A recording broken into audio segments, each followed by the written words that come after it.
Overall শাসন ব্যবস্থায় এই যে একটা রাজনৈতিক সংস্কৃতি এবং শাসন ব্যবস্থা, এটি দেখেন আপনার মূল প্রবলেমটা হলো এই নেতৃত্বের ক্রাইসিস। যে আজকে রাজনৈতিক সংস্কৃতির কারণে শুধু দালাল এবং চাটুকার সৃষ্টি হয়।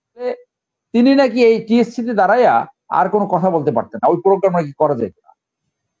অর্থাৎ জিয়াউর রহমানের আমলে যতদিন ছিল, এরশাদের আমলে যতদিন ছিল, ঢাকা বিশ্ববিদ্যালয় বা টিএসসি তে আর কোনো অনুষ্ঠান হয়নি।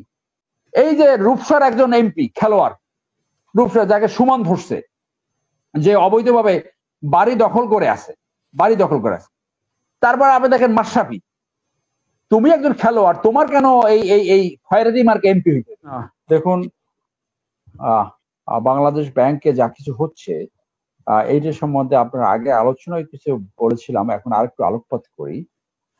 সেটা হলো এই যে দেবপ্রিয় বাবু কিন্তু অলরেডি বলে গেছেন যে কেন সাংবাদিকের এন্ট্রি নাই, সেইটা কিন্তু একটা মারাত্মক একটা সন্দেহের সৃষ্টি করে। তো এই সন্দেহ তো স্বাভাবিক। আজকে একটা এস্টিমেট দেখলাম ক্ষমতাসীন দলের এই যে সেক্রেটারি জেনারেল, যে ওখানে ঢুকবে কেন। তো এই যে একজন রাজনীতিবিদ একজন দলের সেকেন্ড পার্সন হইয়া এই যদি হয় তার পারসেপশন যে কেন ঢুকবে, তো ঢুকবে না কেন? এটা কি কারো মামার বাড়ি নাকি, না শ্বশুর বাড়ি? তো এখানে তো এই যে রেসপন্সিবল জায়গা থেকে যদি এইটা না বুঝে যে রাইট টু ইনফরমেশন হলো আমার অধিকার, এটা তো আপনার কৃপা না, this is not your mercy, this is my right to know. এবং এই তথ্যগুলো কাদের মাধ্যমে আসে? সেটা হলো সাংবাদিকদের মাধ্যমে। এখন আপনার ভিতরে তো ব্যাংকের ভিতরে তো ঢোকার দরকার নাই, আপনার মুখপাত্র কোথায়?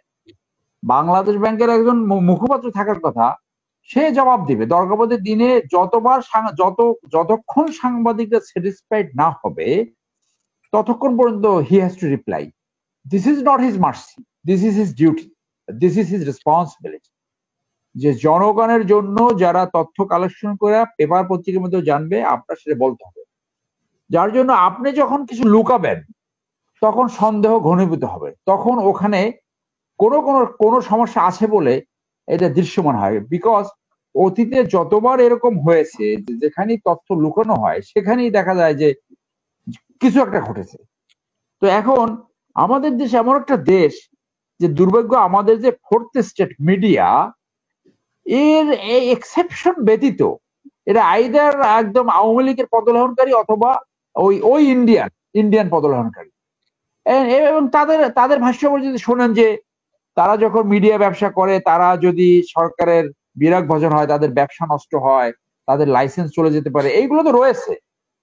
কিন্তু ওভারঅল শাসন ব্যবস্থায় এই যে একটা রাজনৈতিক সংস্কৃতি এবং শাসন ব্যবস্থা, এটি দেখেন আপনার মূল প্রবলেমটা হলো এই নেতৃত্বের ক্রাইসিস। যে আজকে রাজনৈতিক সংস্কৃতির কারণে শুধু দালাল এবং চাটুকার সৃষ্টি হয়।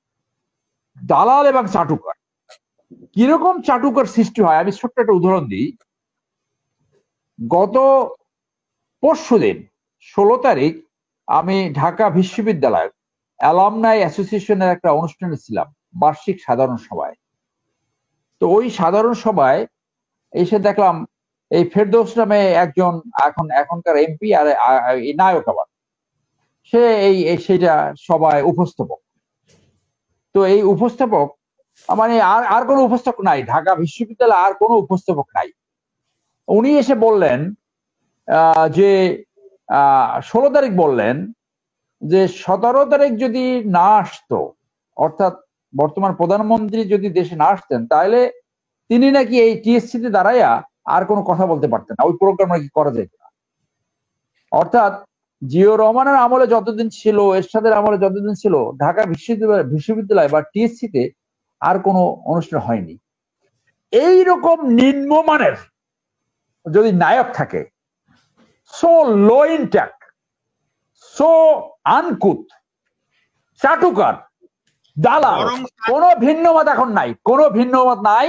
ছাত্র পলিটিক্স এর নামে লুটেরা তন্ত্রের পাহারাদার, আর নিজেদের আখের গোছানো এবং অনৈতিক কাজ করা, আর মেয়েদেরকে যৌন হয়রানি করা, এই হলো তাদের ছাত্র রাজনীতির কাজ, এখন মূল কাজ। 2% তার 2% শেয়ার যে কোনো বাজেটের, যে কোনো প্রজেক্টের, এটা নাকি তাদের বৈধ পাওনা এইগুলো তারা শিখছে, এরা নাকি জাতি গঠন করবে। তো আমি ওই ফেরদৌসের কথা বলছি যে এত নিম্নমানের। সাধারণত শিল্পীরা ইথিক্যাল হয়, তাদের ইথিক্যাল মান অনেক হাইয়েস্ট থাকে। ফার্স্ট কোশ্চেন, তুমি মিয়া বিনে ভোটে এমপি হইলে কেন? তোমার নৈতিকতা কোথায়? তোমার ঢাকা বিশ্ববিদ্যালয়ের সার্টিফিকেট তো আগুনে জ্বালানো উচিত, প্রস্রাব করা উচিত ওর সার্টিফিকেট করে, মানে অনেকে ফান করে বলে এটা। তো আপনি দেখেন একজন শিল্পী যার নৈতিকতার মান হবে সর্বোচ্চ, যে সত্য ধারণ করবে, যার ভিতরে ন্যায্যতা থাকবে, অন্যায়ের বিরুদ্ধে কথা বলবে, লুটপাটের বিরুদ্ধে কথা বলবে, ব্যাংক লুটের বিরুদ্ধে কথা বলবে, যে এই অপশাসন দুঃশাসন গণতন্ত্রহীনতার বিরুদ্ধে কথা বলবে, সে একটা নায়ক সাজছে। নায়ক সাইজা এখন এমন দাস হয়েছে, এমন চাটুকার হয়েছে, নিজের বাবা মায়ের কথা বলার আগে 10 বার বন্দনা করে, একটা বন্দনা নীতি শিখে গেছে। এইরকম থার্ড ক্লাস, এইরকম অনৈতিক, এইরকম নিম্নমানের লোক নিয়ে কিভাবে এই জাতি গঠন হবে আপনি বলেন? এরপর আসেন আপনি এই যে খেলোয়াড়রা সাধারণত ভালো চরিত্রের হয়, উন্নত চরিত্র হয়, নৈতিকতা মেনটেন করে, they are the ambassador of the country. তারা দ্য স্পোর্টসম্যান স্পিরিট বলে না একটা কথা, যে টেক ইট স্পোর্টিংলি, যে আমি যদি হেরেও যাই তবুও এটা খেলা, এখানে মন খারাপ করা যাবে না এবং একইভাবে আগাই যেতে হবে। তো বাংলাদেশের কিছু খেলোয়াড়দের ক্যারেক্টার দেখেন, এই যে মেজর হাফিজ দেখেন, মানে বিট্রায়াল হলো তার ক্যারেক্টারের ভিতরে একদম অঙ্গাঙ্গিভাবে জড়িত, মানে বিট্রায়াল ওর জন্মের সাথে হয়েছে বিট্রিয়াল চরিত্র অংশিত। আপনি দেখেন এই যে কায়সার হামিদ, আমার নামে তার বিরুদ্ধে ক্রিমিনালের মামলা আসে আমার কাছে, আমি বললাম সেই মামলা পরে অনুভবে হাঁটেছে। এই যে রূপসার একজন এমপি খেলোয়াড়, রূপসা যাকে সুমন ধরছে, যে অবৈধভাবে বাড়ি দখল করে আছে। তারপর আপনি দেখেন মাশরাফি, তুমি একজন খেলোয়াড়, তোমার কেন এই এই এই খয়রাতি মার্কে এমপি হইতে? আর ওই যে মানে ইডিয়েট এন্ড আনলিটারেট, আপনার ওই কি বলে, কি নাম ওই খেলোয়াড়, আমাদের নামও মনে আসতেছে না, তো সাকিব আল হাসান। হ্যাঁ, তো দেখেন ক্যারেক্টার, এই যে এইগুলো যে সৃষ্টি হয়েছে, এইগুলো কিন্তু ওদের দোষ না, এইগুলো হলো দুর্বৃত্তায়িত রাজনৈতিক সাংস্কৃতিক এফেক্ট, স্পিল ওভার এফেক্ট। দুর্বৃত্তায়িত রাজনীতি সমাজটাকে এমন জায়গায় নিয়ে গেছে যে তুমি আইদার, তোমার যত কোয়ালিটি থাকুক না কেন, তুমি যদি দাস হতে পারো কোনোভাবে, তাইলে কিন্তু তুমি সবকিছু পাবা। তুমি এমপি হতে পারবা, তুমি ব্যাংকের মালিক হতে পারবা, ব্যাংক লুট করতে পারবা, যা খুশি তাই করতে পারবা, এই বিয়ে যে কয়টা করো কোনো অসুবিধা নাই। সো এই পলিটিশিয়ানদের কথা বাদ দিলাম, পলিটিশিয়ান কথা বঙ্গবন্ধু নিজে বলে গেছে যে সবাই সোনার খনি, আমি চোরে খনি, এবং এই প্রধানমন্ত্রী বলেছেন যে সবাইকে কেনা যায়, মানে তিনি বাদে বাকি সবাইকে কেনা যায়। তো মূল সমস্যাটা হলো এই দুর্বৃত্তায়িত রাজনীতি এবং দুশ্চরিত্র, ক্যারেক্টারলেস, অশিক্ষিত, ভীষণ নাই, দেশীয় স্বার্থ বোঝে না, জনস্বার্থ বোঝে না, সেই ধরনের লোক যখন 90% নেতৃত্ব থাকে, সেই দেশে এর চেয়ে ভালো কিছু হবে না। সেইখানে এই বাংলাদেশ ব্যাংকে যা কিছু হচ্ছে সেইটি হবে, এর বাইরে আপনি কিছু পাবেন না। যার জন্য আমাদের ওই যে ফোর্থ স্টেট, যে যারা জনস্বার্থে খবর প্রকাশ করবে, তারা যখন চাটুকারিতা এবং দুর্বৃত্তায়ন এবং যখন এই তোষামতিতে ব্যস্ত, তখন আপনার খবর পেতে হবে ফিলিপিন্স থেকে, নাইলে ওয়াশিংটন পোস্ট থেকে, নাইলে এই ইন্ডিয়া থেকে যেটা বের হয়েছে। সেই জন্য বাংলাদেশ ব্যাংকের এই সত্য আসলে কি হয়েছে সেইটা পেতে আমাদের আরো কিছুদিন সময় লাগবে, because truth has a habit of coming out. এইটা সত্যের একটা শক্তি থাকে, এটা সবসময় বের হবেই। অতএব বাংলাদেশ ব্যাংকে কি হয়েছে সেটা সত্যি জানতে হলে আমাদের আরো কিছুদিন অপেক্ষা হতে হবে।